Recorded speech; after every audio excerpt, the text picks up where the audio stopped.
Signal system के इस course में आपका एक बार फिर से स्वागत है। अब तक हम सिग्नल सिस्टम के अंदर प्रॉपर्टीज ऑफ फूरियर ट्रांसफॉर्म देख रहे थे। आज उसी को हम कंटिन्यू करते हैं और इस कंटिन्यूएशन में आज हम सबसे पहले टाइम कॉन्वोल्यूशन और फ्रीक्वेंसी कॉन्वोल्यूशन देखेंगे। सबसे पहले हम टाइम कॉन्वोल्यूशन की बात कर लेते हैं। अगर टाइम डोमेन में हम दो सिग्नल को कॉन्वॉल्व करते हैं, सपोज हमारे पास दो सिग्नल है x T convolve with H T. अगर ये टाइम डोमेन में कॉन्वोल्यूशन है तो इसका फूरियर ट्रांसफॉर्म क्या आएगा? फूरियर ट्रांसफॉर्म में जस्ट मल्टीप्लिकेशन में बदल जाएगा। ये बहुत बड़ा एडवांटेज है हमारे लिए कि एक कॉन्वोल्यूशन जैसा सबसे कठिन प्रोसेस है, एक मतलब कॉम्प्लेक्स प्रोसेस है, वो सिंप्लीफाई हो जाता है एक मल्टीप्लिकेशन में। ये कॉन्वॉल्व है, कॉन्वॉल्व वाला प्रोसेस ये मल्टीप्लिकेशन में बदल जाएगा। इसलिए हमारे लिए बहुत सिंपल हो जाता है सिस्टम को हैंडल करना जब हम उसको फूरियर ट्रांसफॉर्म करके फ्रीक्वेंसी डोमेन में ले जाते हैं। तो फ्रीक्वेंसी डोमेन के अंदर हमारे पास सिंपल एक मल्टीप्लिकेशन अलजेब्राइक इक्वेशन रह जाता है और हमारे लिए बहुत इजी हो जाता है। इसका प्रूफ भी बहुत आसान है, प्रूफ बहुत मुश्किल नहीं है। X T convolve with H t का जो हमारे पास एक्सप्रेशन है वो क्या है? Minus infinity plus infinity x tau h t minus tau d tau. Okay, इसका फूरियर ट्रांसफॉर्म, तो इसका फूरियर ट्रांसफॉर्म अगर हम निकालते हैं तो फूरियर ट्रांसफॉर्म क्या आएगा? Minus infinity plus infinity e to the power minus j omega t D t. Okay, अब अगर यहां हम टी दो टर्म एक्स्ट्रा मल्टीप्लाई कर दे, minus infinity plus infinity, minus infinity plus infinity x tau h t minus tau d tau. यहां हम क्या कर रहे हैं? E to the power minus j omega tau into e to the power minus j omega t minus tau d टॉ।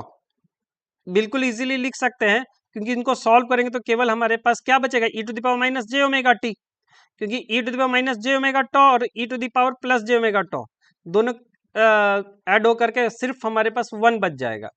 तो इसको rearrange कर ले, तो रीअरेंज करके क्या लिखेंगे? E to the power x tau e to the power minus j omega tau d tau multiply by minus infinity plus infinity h t minus tau e to the power minus j omega t minus tau. तो d T की जगह में T minus टॉ लिखना पड़ेगा। ये मैं sorry cancel out नहीं, हमारे पास क्या बचा?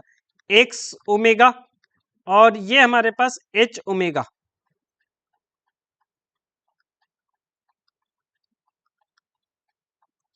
आई होप क्लियर होगा। कोई डाउट होगा तो आप मुझे चैट बॉक्स में पूछिएगा, ठीक है। अगर हम, ये तो टाइम डोमेन की बात है, अगर फ्रीक्वेंसी डोमेन में अगर हम लोग कॉन्वॉल्व करते हैं, फ्रीक्वेंसी कॉन्वोल्यूशन की बात करते हैं, तो डुअलिटी प्रॉपर्टी का यूज करके हम बता सकते हैं कि अगर फ्रीक्वेंसी डोमेन में हमारे पास x omega convolve with h omega हो तो टाइम डोमेन में क्या आएगा? टाइम डोमेन में सिंपली हमारे पास f t into h t. अच्छा, यहां 1/2 पाई भी तो मल्टीप्लाई हो जाएगा, या यूं कह लो यहां 2 पाई से मल्टीप्लाई कर दो आप। ओके, आई होप क्लियर होगा। ये हमारा, हमने पहले ही डुअलिटी प्रिंसिपल से देख रखा है कि ऐसा है, ठीक है। नेक्स्ट हम इंटीग्रेशन की बात करते हैं, टाइम इंटीग्रेशन की बात कर लेते हैं। टाइम इंटीग्रेशन प्रॉपर्टी की बात करें, टाइम इंटीग्रेशन, एक बात तो हमें याद है कि minus infinity plus infinity F T D t का क्या था इंटीग्रेशन? सीधा एफ जीरो पुट कर दो, एफ ओमेगा पहले निकाल लो और फिर उसमें जीरो पुट कर दो, ओमेगा की वैल्यू जीरो पुट कर दो, ये एफ टी का इंटीग्रेशन आ जाएगा। लेकिन अगर हमें f minus infinity to t F T D t इसका इंटीग्रेशन चाहिए तो इसका इंटीग्रेशन क्या निकल के आएगा? इसका निकल के आएगा इंटीग्रेशन एफ ओमेगा, इसका Fourier transform, sorry Fourier transform क्या निकल के आएगा?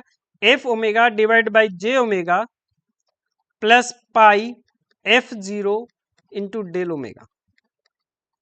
इसका प्रूफ देख लेते हैं, बहुत सिंपल प्रूफ भी है। इसको minus infinity T F T D T, इसको क्या लिख सकते हैं? इसको लिख सकते हैं हम लोग F T convolve with U T. अब इसका फूरियर ट्रांसफॉर्म क्या होगा? फूरियर ट्रांसफॉर्म तो अगर इसको फ्रीक्वेंसी डोमेन में ले जाते हैं तो फ्रीक्वेंसी डोमेन में सिंपल मल्टीप्लीकेशन होगा, तो एफ टी का फूरियर ट्रांसफॉर्म तो एफ ओमेगा होगा सिंपल। लेकिन यूटी का फूरियर ट्रांसफॉर्म क्या होता है, pi into del omega plus 1/j omega. Okay, अब इसे मल्टीप्लाई कर देते हैं, तो F omega into pi del omega plus F omega by J omega. तो डेल ओमेगा मल्टीप्लाई, तो ओमेगा की वैल्यू इसमें 0 पुट करेंगे, तो वही आंसर आ गया जो हमारे पास ऊपर था, मतलब pi f 0 del omega plus F omega divide by J omega. Sorry, ये हमारा फूरियर ट्रांसफॉर्म है किसका, time integration minus into t F T D t का। आई होप क्लियर होगा। कोई डाउट होगा तो प्लीज आप चैट बॉक्स में एक बार पूछिएगा, ठीक है। तो यहां से एक तो क्लियर हो गया कि अगर कोई हमारे पास एच टी गिवन है और एच टी का एच ओमेगा हम निकालते हैं, तो हमारे पास जो एक्स टी है, जो एक्स टी का एक्स ओमेगा हम लिख रहे हैं, तो यहाँ सिंपली हम लोग यहाँ वो जो वाई टी है या वाई ओमेगा, इनके बीच में रिलेशन क्या लिखेंगे, जब हम वाई टी का लिखते थे Y T equal to X T convolve with H T, अब यहाँ हम क्या लिखेंगे, Y omega is equal to X omega into H omega. ये हमारा कॉन्वोल्यूशन वाला जो प्रोसेस था वो हमारा यहाँ मल्टीप्लिकेशन बदल चुका है, जो हमारे प्रॉब्लम्स को बहुत हद तक सॉर्ट आउट कर देगा। हम बहुत सारे प्रॉब्लम्स बना सकते हैं, बहुत सारे प्रॉब्लम्स को सॉल्व कर सकते हैं। आज के लिए बस इतना ही। नेक्स्ट क्लास में हम डिस्टॉर्शन लेस सिस्टम की बात करेंगे। Thank you for watching.